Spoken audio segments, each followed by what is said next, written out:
Let me ask you something. When was the last time you walked into a store just to grab one thing, maybe a bottle of shampoo or a pack of gum, and somehow walked out with a basket full of stuff you didn't plan on buying? Or opened your banking app to check your balance, felt totally fine about what you saw, and then spent the rest of the week buying things you probably shouldn't have? If that sounds familiar, I want you to know that's not a willpower problem. That's not you being bad with money. That's actually a system working exactly as it was designed to. A system that's been carefully built, tested, and refined over decades to make you spend more without ever realizing it's happening. And today, we're going to pull back the curtain on exactly how it works. By the way, if you're new here, my name is Zaki, and on this channel, we break down money, psychology, and the hidden rules of wealth in a way that actually makes sense. No jargon, no boring lectures, just the stuff they never taught us in school. So if that sounds like your kind of thing, stick around. Here's something most people believe about their own spending, that they're in control of it. Ask anyone on the street, do you think you make smart financial decisions?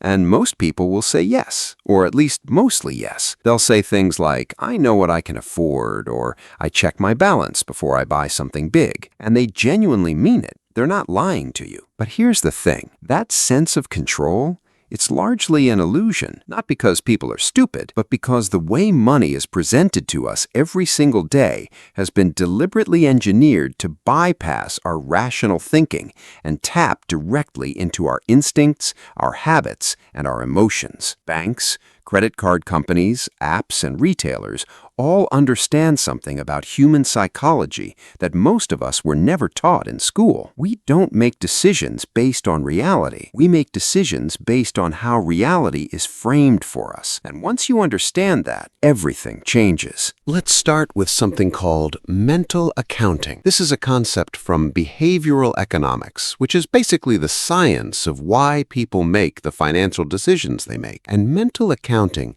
describes a quirk in how our brains categorize money. Here's the thing. Logically, money is money. $20 is $20, no matter where it comes from or what account it sits in. But that's not how our brains actually treat it. Imagine you get a $200 tax refund. How do you feel about that money? For most people, it feels like a bonus, like found money, like it doesn't really count the same way your regular paycheck does. So you spend it more freely. Maybe on a dinner out, maybe on something you'd been eyeing for a while but wouldn't normally justify. Now imagine instead that your employer just paid you $200 extra in your monthly salary. Same amount, but suddenly it feels different, right? It feels like real money, money you should be careful with, money that has a purpose. That's mental accounting in action. Our brains put money into different mental buckets, and we apply completely different rules to each bucket, even when the amounts are identical. Banks and financial products are masterful at exploiting this, and one of the biggest ways they do it is with cash back and rewards programs. Think about how a cash back credit card is marketed to you. Earn 2% on every purchase. Get rewarded for spending. You're basically getting paid to buy things. And that framing works incredibly well because it repositions spending as earning. Your brain now has two buckets open at the same time, the spending bucket and the earning bucket. And the earning bucket makes the spending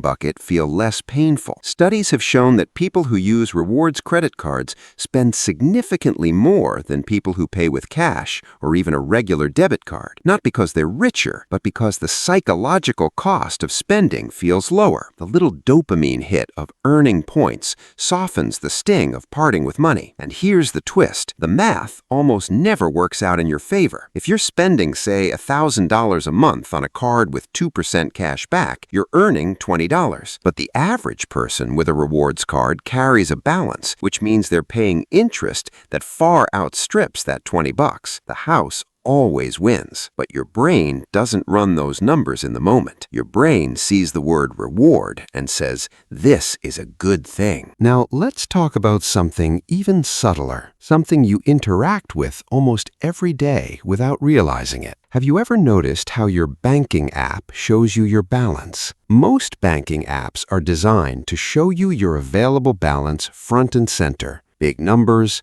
bold font, easy to see. And for most people, that number becomes the answer to the question, can I afford this? But here's what that number doesn't show you. The rent due next week, the car insurance that comes out on the 15th, the subscription renewals you forgot about, the annual fee on that card you barely use. What you see is what's available right now. What you don't see, unless you go digging, is what's already spoken for. Banks have made it incredibly easy to check your balance and incredibly inconvenient to see a true picture of your financial situation. Because a true picture, one that shows your upcoming obligations, your savings rate, your spending trends, that picture might make you spend less, and spending less is not in the bank's interest. So instead, you see a number. The number looks okay, you feel okay, you spend. This is called salience bias, our tendency to make decisions based on what's most visible,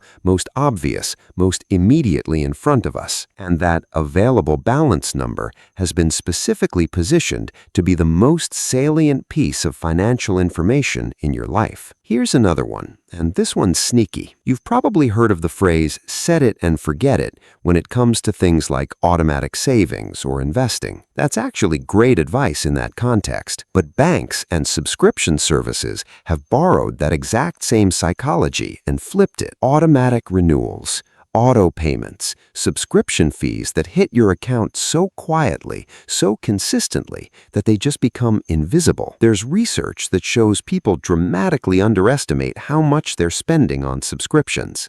In one survey, people guessed they were spending about $80 a month on subscriptions. The actual average?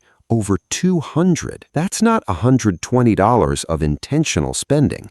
That's $120 that's been automated into invisibility. And the reason it works is because of something called the status quo bias, our deep psychological preference for things to stay the way they are. Canceling something feels like an action, an effort, a decision. Doing nothing feels easy. So we do nothing, month after month, while the charges quietly accumulate. The default is always designed by someone who benefits from that default, always. Now, let's go even deeper.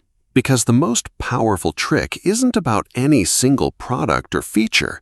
It's about the fundamental way we've been taught to experience money. For most of human history, spending money required a physical transaction. You handed something over. Coins, bills, something tangible, and you received something in return. That physical exchange had weight to it, literally and psychologically. You felt the money leaving. Now think about how money moves today. You tap your phone. You click confirm. You subscribe with one button. You buy with a saved card you haven't seen in months. You pay in installments so small they barely register. Every one of these innovations has something in common. They reduce what researchers call the pain of paying. And the less the payment hurts, the more you spend. That's not a theory. It's been documented in study after study. People spend more with cards than cash. They spend more with mobile payments than cards. The more frictionless the transaction, the looser the purse strings. And the entire financial industry has been racing